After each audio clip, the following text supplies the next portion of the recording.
বন্ধুরা, আশা করি তোমরা সকলে ভালো আছো। তো স্বাভাবিকভাবে পরীক্ষা আমাদের প্রায় শেষ।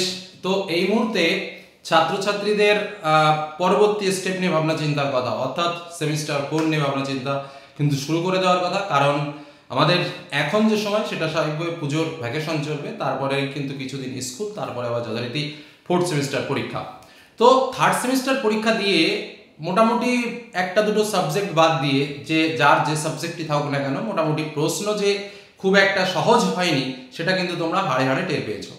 অর্থাৎ বাংলা ইংরেজির ক্ষেত্রে আমরা দেখেছি একটু সহজ টাইপের কোশ্চেন এসে আমরা খুবই আনন্দ ছিলাম এবং ভেবেছিলাম যে পরবর্তী যে প্রশ্নগুলোতে আমরা পরীক্ষা দেবো সেখানে হয়তো আমরা খুবই গ্রেট একটা রেজাল্ট করব। কিন্তু সেই জায়গাটা কিন্তু 100% সেই ভাবনাটা আমাদের হয়নি, যেখানে দাঁড়িয়ে কিন্তু আমরা কিছু কিছু সাবজেক্টে একটু একটু করে চাপ খেয়ে গেছি বা একটু একটু করে কঠিন কোশ্চেন বা খুব গভীর থেকে কিন্তু প্রশ্ন এসেছে।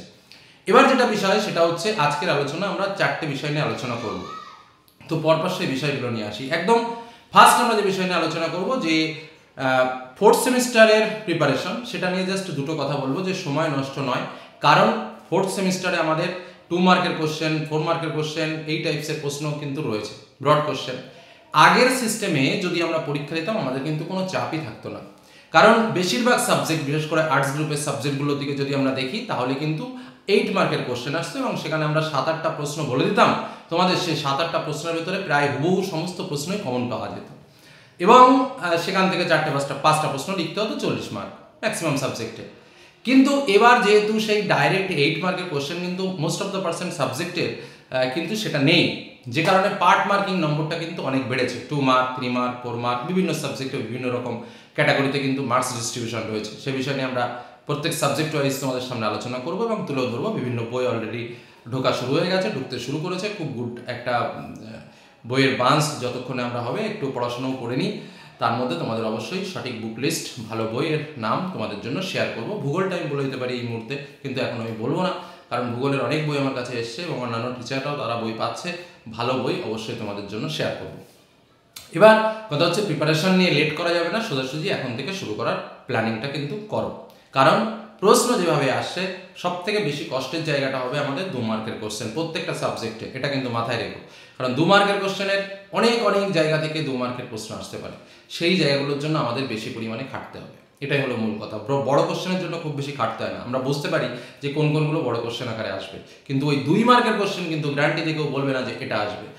অনেক প্রশ্ন পড়তে হবে, তার ভিতরে 2-1টা কমন পেতে হবে। তো সেই জায়গাটা কিন্তু আমাদের বুঝে নিতে হবে। এটা গেল 1 নম্বর কথা।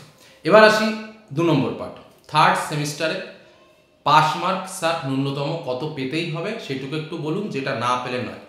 আমি তোমাদের আগেও বলেছি, আবারও বলছি, যে সাবজেক্টগুলোতে প্র্যাকটিক্যাল বেস নাম্বার আছে বা প্র্যাকটিক্যাল বেস নাম্বার রয়েছে, অর্থাৎ থিওরি 70 মার্ক আর প্র্যাকটিক্যাল 30, অর্থাৎ 3rd সেমিস্টারে থিওরি দিয়েছো 35 মার্ক এবং 4th সেমিস্টারে থিওরি দেবে 35 মার্ক। সেই সাবজেক্টগুলোর জন্য অর্থাৎ 35-এর মধ্যে যারা পরীক্ষা দিয়েছো তাদের পেতে হবে 11টি মার্কস। বোঝা গেল কি বললাম? যারা 35-এর মধ্যে পরীক্ষা দিয়েছো তাদের 11 পেলে পাস, আর 11 থেকে কম পেলে ফেল। বোঝা গেল কি বললাম? এবার আসি পরবর্তী প্রশ্নে, যে স্যার আমি যদি একটা সাবজেক্টে ফেল করি তাহলে আমার কি হবে? সাবজেক্ট আমাদের 2 প্রকার আছে। কি কি? বিষয়টা পরিষ্কারভাবে বুঝে নাও। বারবার প্রশ্ন করবে, বারবার তুমিও তোমার বন্ধুকে বোঝাতে পারবে। আমাদের সাবজেক্ট দুটো টাইপস, একটা হচ্ছে বাংলা ইংরেজি ল্যাঙ্গুয়েজ গ্রুপ। এই যে দুটো সাবজেক্ট আছে না, কথাটা ভালোভাবে বুঝবে, এই দুটো সাবজেক্টে আমাকে পাস করতেই হবে। এখানে ফেল করলে ডাইরেক্ট ফেল, আর কোনো কথা নেই। তাহলে এই দুটো সাবজেক্টে আমাকে পাস করা বাধ্যতামূলক। বাংলা ইংরেজি আমাকে পাস করতেই হবে, দুটো সাবজেক্টই। কেউ যদি ইংরেজিতে ফেল করো তো ফেল, আর কোনো দিক দেখা হবে না। বাংলাতে ফেল করলে ফেল, অর্থাৎ বাংলা ইংরেজি বাদ, এ দুটো পাস করতে হবে, এটা প্রথম অপশানে বাদ। নেক্সট থাকলো আমাদের 4টে সাবজেক্ট। এই 4টে সাবজেক্টের মধ্যে কেউ যদি এনি ওয়ান সাবজেক্ট, যে কোনো একটা সাবজেক্টে ফেল করো, কোনো সমস্যা নেই, সেই সাবজেক্টটা অ্যাডিশনাল হয়ে যাবে এবং সেক্ষেত্রে তুমি পাস ফেল হবে না বা নতুন করে পরীক্ষা দেওয়ারও কোনো প্রয়োজন নেই। বোঝা গেল আমার কথাটা কি বললাম? আমি আবারও বলছি, দুটো সাবজেক্ট বাংলা ইংরেজি সকলকে পাস করতে হবে, আর যার 4টে সাবজেক্ট আছে সেই 4টের মধ্যে একটাতে কেউ ফেল করলে কোনো সমস্যা নেই, কিন্তু কেউ যদি দুটোতে ফেল করে যায় তাহলে কিন্তু স্বাভাবিকভাবে ফেল। বোঝা গেল কি বললাম? তাহলে মোট 6টা সাবজেক্টের মধ্যে বাংলা ইংরেজি বাধ্যতামূলকভাবে পাস করতে হবে, আর যে 4টে সাবজেক্ট রয়েছে সেই 4টের মধ্যে 3টে সাবজেক্টে পাস করতে হবে। বোঝা গেল? আর যদি 4টে পাস করো তাহলে তো কোনো কথাই নেই। এবার হচ্ছে স্যার অ্যাডিশনাল কোনটা হবে? যদি কোনো সাবজেক্টে ফেল করো তাহলে সেই ফেল সাবজেক্টটা অ্যাডিশনাল হয়। অনেকে একটা ভুল তথ্য জানো, সেটা একটু জানিয়ে দিই। অনেকে বলে স্যার যে সাবজেক্টে আমি কম নম্বর পাবো সেটা কি অ্যাডিশনাল? না, যে সাবজেক্ট তুমি কম নম্বর পাবে সেটা কখনো অ্যাডিশনাল হয় না। যদি কোনো সাবজেক্ট ফেল হয়ে যায় সেই সাবজেক্টটা অ্যাডিশনাল হয়, আর না হলে তোমার যেটা অ্যাডিশনাল আছে সেটা অ্যাডিশনাল রূপেই থাকবে। কি বললাম, বোঝা গেল? তুমি যদি তোমার 4টে সাবজেক্ট আছে, ধরো A B C D 4টে subject, তুমি এ সাবজেক্টটাতে ফেল করে গেছো, তাহলে তোমার এই সাবজেক্টটা অ্যাডিশনাল হয়ে গেল। কিন্তু তুমি সব কটাতে পাস করেছো, তোমার ডি সাবজেক্টটা অ্যাডিশনাল ছিল, তোমার ডি অ্যাডিশনাল থাকবে। মানে যদি তুমি ফেল করো তাহলেই কিন্তু ওই অ্যাডিশনাল সাবজেক্ট চেঞ্জ হয়, ফেল না করলে যেমন সাবজেক্ট আছে তেমনই দেওয়া থাকে। গেল এপিসোড চেঞ্জ। তাহলে কত মার্কস পেতে হবে, কোন কটা সাবজেক্টে পাস করতে হবে, ক্লিয়ার। তাহলে কেউ যদি অনেকে প্রশ্ন করে স্যার আমি যদি 2টো সাবজেক্টে ফেল করি তাহলে ফেল, হাইয়েস্ট একটা সাবজেক্টে ফেল করা যেতে পারে যার 6টা সাবজেক্ট আছে। আবার অনেকের 5টাই সাবজেক্ট আছে, বাংলা ইংরেজি আর 3টে সাবজেক্ট, তাদের ক্ষেত্রে কোনো অপশান নেই। যাদের 5টা সাবজেক্ট আছে তাদের কিন্তু 5টার মধ্যে 5টা সাবজেক্টেই পাস করতে হবে। বোঝা গেল কি বললাম? হলো। নেক্সট আর একটা পার্ট নিয়ে আলোচনা করব, সেটা কি গ্রেস মার্ক। কারণ আমরা সবাই জানি যে পরীক্ষা পরবর্তী পর্যায়ে রেজাল্ট বেরোনোর সময় একটা গ্রেস মার্কের ব্যবস্থা করা হয়। স্যার এবছর কি গ্রেস মার্ক দেওয়া হবে, কি ভাবনা চিন্তা চলছে? দেখো, গ্রেস মার্ক দেওয়াটা প্রকাশ্যে কখনো হয় না, বা এর আগেও যারা গ্রেস মার্ক পেয়েছে তাদেরটা প্রকাশ্যে হয়নি, ভেতরে ভেতরে নম্বর হয়তো বাড়ানো হয়েছে, কম থাকলে বাড়িয়ে দেওয়া হয়েছে। কিন্তু যেহেতু তোমাদের সামনে প্রমাণ তুলে ধরা হচ্ছে, কারণ তুমি জানো তুমি কটা প্রশ্নের উত্তর দিয়ে এসছো, তোমার ওই মার্কশিট তুমি দেখতে পাবে, তুমি সঠিক অ্যান্সারের সঙ্গে মিলিয়ে তুমি তোমার ওই মার্কশিটে তুমি কত মার্কস পেয়েছো তুমি জেনে যেতে পারবে।